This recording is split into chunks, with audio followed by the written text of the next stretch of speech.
حضرت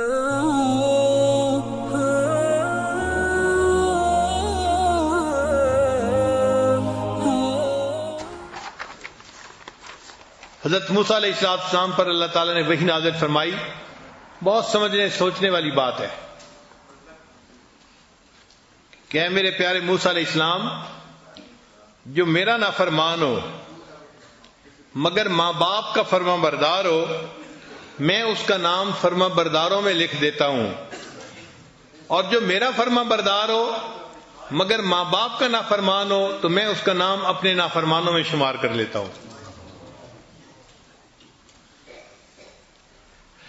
اچھا، بعض نوجوان پریشانی میں ہوتے ہیں. کیوں؟ کہ وہ دینی مجالس میں آنے کی وجہ سے دینی زندگی اختیار کر لیتے ہیں اور ماں باپ کی طرف سے ان کو کوآپریشن نہیں ملتی، بلکہ ماں باپ سختی کرتے ہیں. یہ نوجوان بڑے مشکل میں ہوتے ہیں. اب ان نوجوانوں کو چاہیے کہ یہ ماں باپ کے ساتھ روڈ نہ بنے مگر صبر کریں. یہ صبر کے یعنی کیفیت میں ہے. ماں باپ کی سختی پر جو کچھ بھی ہے صبر کریں اور اللہ سے دعائیں مانگے تاکہ اللہ تعالی ماں باپ کے دل میں محبت بڑھا دے اور وہ سختی کرنا چھوڑ دیں. کئی نوجوان چھوٹی چھوٹی باتوں پر ماں باپ کے ساتھ سختی سے بات کرتے ہیں، جھگڑا کرتے ہیں. ایسا نہیں کرنا چاہیے. ماں باپ کو اللہ نے جو رتبہ اور درجہ دیا ہے اس کو سامنے رکھیں. تو باپ کی خوشی میں اللہ نے فرمایا کہ میری خوشی ہے، اور باپ کی ناراضگی میں اللہ نے فرمایا کہ میری ناراضگی ہے.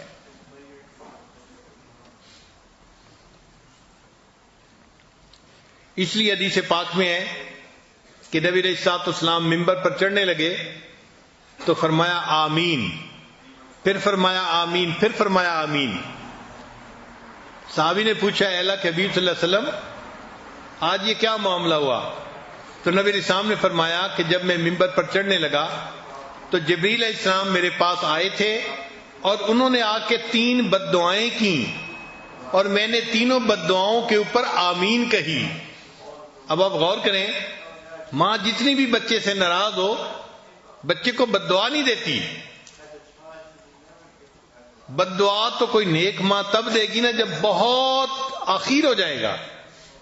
اور اللہ کے حبیب صلی اللہ علیہ وسلم تو امت کے اوپر بہت رحیم و کریم تھے، تو آپ صلی اللہ علیہ وسلم تو بد دعا کے اوپر آمین نہیں فرما سکتے تھے، لیکن یہ کام تھے ہی ایسے کہ اللہ کے حبیب صلی اللہ علیہ وسلم نے بھی اس بد دعا کے اوپر آمین فرمائی.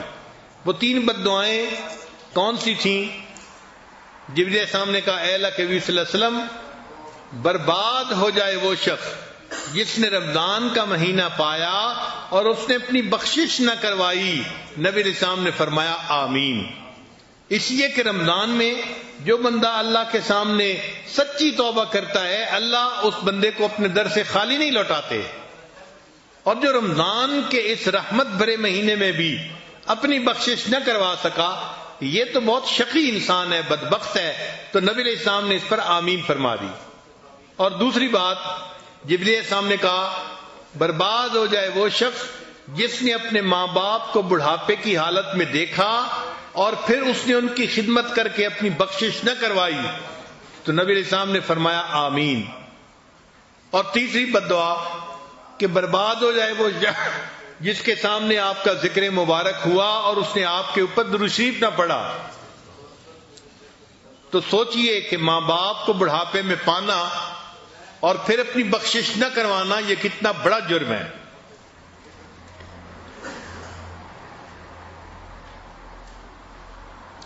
حدیث مبارکہ میں ہے کہ 3 طرح کے لوگوں کو اللہ تعالیٰ قیامت کے دن رحمت کی نظر سے نہیں دیکھیں گے. یعنی 3 گناہگار ایسے ہوں گے اللہ تعالیٰ ان کا چہرہ دیکھنا بھی پسند نہیں فرمائیں گے. ان میں سے ایک جو ماں باپ کا نافرمان ہوگا اللہ تعالیٰ اس کا چہرہ بھی نہیں دیکھیں گے. یہ اتنا بڑا گناہ ہے.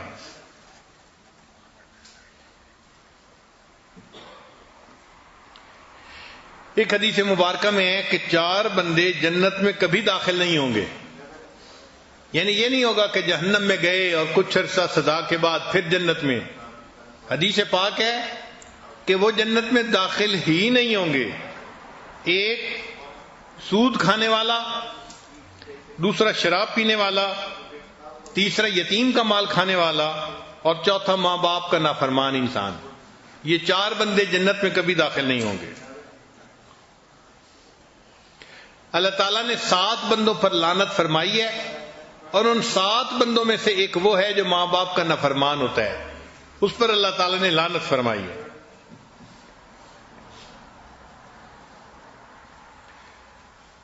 کئی گناہ ایسے ہیں کہ جن کی سزا آخرت میں ملتی ہے۔ ماں باپ کی نافرمانی ایسا گناہ ہے کہ آخرت میں تو سزا ملے گی ہی صحیح، اللہ دنیا میں بھی اس کی سزا دیتے ہیں۔ دنیا میں بھی بندہ اس سے نہیں بچ سکتا، اس کو دنیا میں بھی اللہ تعالیٰ عبرت کا نشان بناتے ہیں۔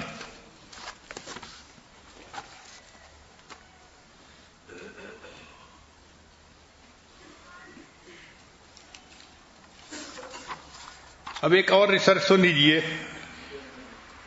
8 things not to do۔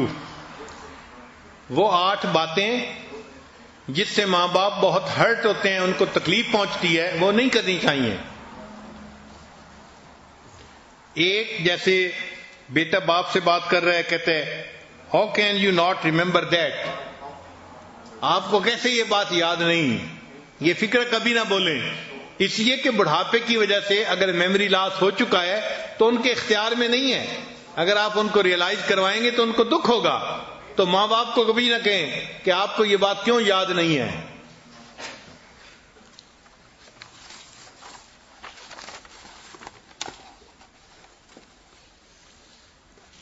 دوسری بات، ان کو یہ کہنا کہ you could do that if you tried it، اگر آپ تھوڑی سی ہمت کرتے تو آپ یہ کام کر سکتے تھے۔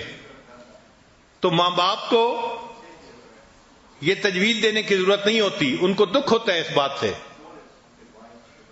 ہمارے حضرت رحمۃ اللہ فرمایا کرتے تھے کہ بڑھاپا ایسی بیماری ہے کہ بندہ بتا بھی نہیں سکتا کہ مجھے کہاں تکلیف ہے۔ کئی مرتبہ تو پورا جسم ہی تکلیف کی حالت میں ہوتا ہے، حتیٰ کہ ایک آدمی بیٹھا ہوا ہے اور وہ چاہتا ہے کہ میں لائٹ آن کروں، تو اس کے اندر اتنی ہمت نہیں ہوتی کہ وہ اٹھ کے بجلی کا بٹن دبا سکے، چھوٹا سا کام ہے۔ لیکن بڑھاپے کی وجہ سے کئی مرتبہ ایسا بھی نہیں ہوتا۔ تو ایسی صورت میں اگر بچہ کہے گا آپ تھوڑی سی ہمت کرتے تو آپ یہ کر سکتے تھے، تو اس سے ماں باپ کو دکھ ہوتا ہے، ایسی بات نہیں کرنی چاہیے۔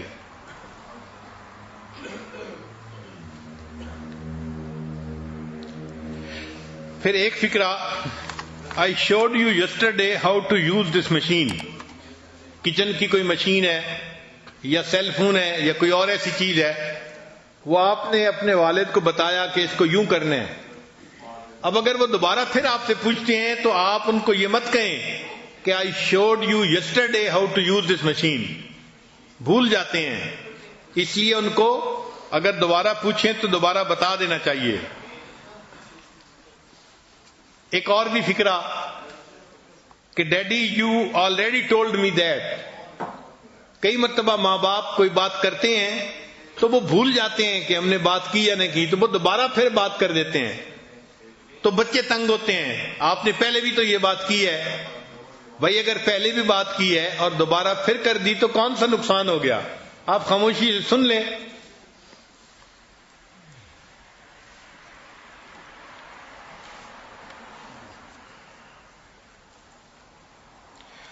انگریز معاشرے میں تو ماں باپ کے سامنے نوجوان بہت عجیب عجیب باتیں کر دیتے ہیں۔ چنانچہ ریسرچ میں انہوں نے لکھا کہ ہزاروں بوڑھوں کا جب انٹرویو کیا گیا تو انہوں نے کہا کہ ہمیں بچے کی اس بات سے بڑا دکھ ہوا کہ اس نے ہمیں کہا کہ I want your property after you die. تو بچے کی اس بات سے ماں باپ کو بہت دکھ ہوتا ہے، اس کو ہمارے ساتھ تعلق نہیں، اس کی نظر ہمارے مال پیسے پہ ہے۔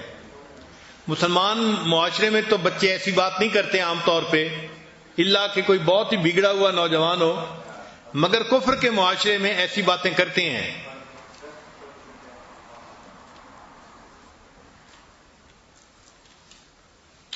کئی مرتبہ بوڑھے لوگ بچوں کے نام کنفیوز کر جاتے ہیں، ان کے لیے بچوں کے نام یاد رکھنے مشکل ہو جاتے ہیں، تو وہ نام ذرا الٹا لے لیں گے یا بدل کے لے لیں گے، تو ماں باپ کو اس پر غصے کا اظہار ماں باپ کے سامنے نہیں کرنا چاہیے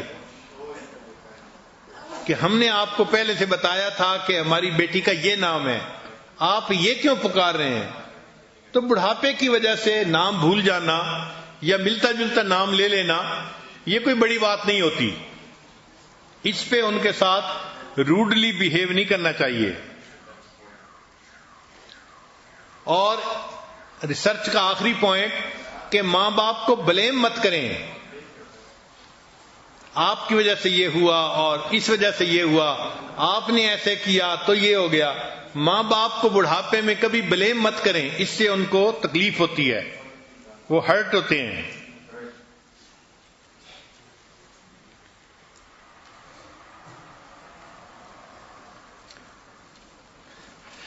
ماں باپ کے اوپر اگر کسی کو پیسہ خرچ کرنے کا موقع ملے تو اس کو اپنی سعادت سمجھنی چاہیے کہ اللہ تعالیٰ نے مجھے زندگی میں یہ سعادت بخشی کہ میں اپنے ماں باپ پر اپنا کچھ پیسہ خرچ کر رہا ہوں، چاہے ان کے علاج معالجے پہ خرچ کریں، چاہے ان کے ضروریات زندگی پوری کرنے پہ خرچ کریں، اس کو اپنی سعادت سمجھیں۔ خرچ بھی کریں اور الٹا ان کے احسان مند بھی ہوں کہ انہوں نے ہم سے یہ خدمت قبول کر لی ہے۔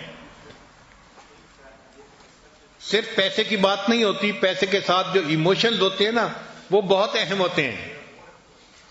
چنانچہ ایک سٹوری ہے کہ ایک نوجوان نے سوچا کہ میرے ماں باپ 200 میل دور رہتے ہیں، چلو میں آج ایک پھولوں کا بکے لے کے ان کو بائی پوسٹ بھیج دیتا ہوں، جب ان کو پھول ملیں گے اور اس کے اوپر میرا نام لکھا ہوگا تو ان کا دل خوش ہو جائے گا۔ اب یہ نوجوان پھولوں کی دکان پہ پھول لینے کے لیے گیا، اس نے اچھا گلدستہ ایک ڈھونڈ لیا کہ میں ماں باپ کو یہ بھیجوں گا۔ جب نکلنے لگا تو اس نے ایک چھوٹی بچی کو دیکھا جو 3-4 سال کی عمر کی تھی، وہ کھڑی رو رہی تھی۔ تو اس نے اس سے پوچھا کہ بچی تم کیوں رو رہی ہو؟ اس نے کہا کہ میں اپنی امی کو پھول دینا چاہتی ہوں اور پھولوں کا گلدستہ $2 کا آتا ہے اور میرے پاس $1 ہے، تو میں چونکہ خرید نہیں پا رہی اس لیے میں رو رہی ہوں۔ اس نوجوان نے کہا کوئی بات نہیں، $1 میں دے دیتا ہوں، تم پھول لے کے اپنی امی کو جا کے دو۔ تو بچی وہ پھول لے کے خوش ہو گئی۔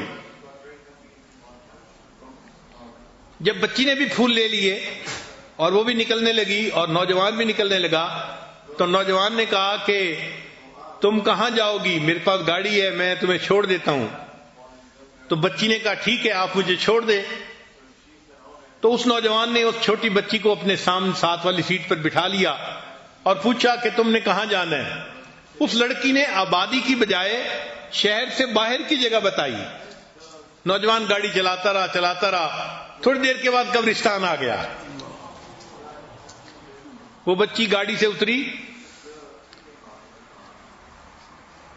اور ایک قبر کے اوپر گئی اور اس نے وہ پھول اس قبر کے اوپر رکھے اور اس نے اس کو بتایا کہ یہ میری ماں ہے، یہ چند دن پہلے فوت ہو گئی، اب مجھے جب بھی کچھ پیسے ملتے ہیں میں ان کے پھول خریدتی ہوں اور اپنی ماں کی قبر پہ آ کے رکھتی ہوں۔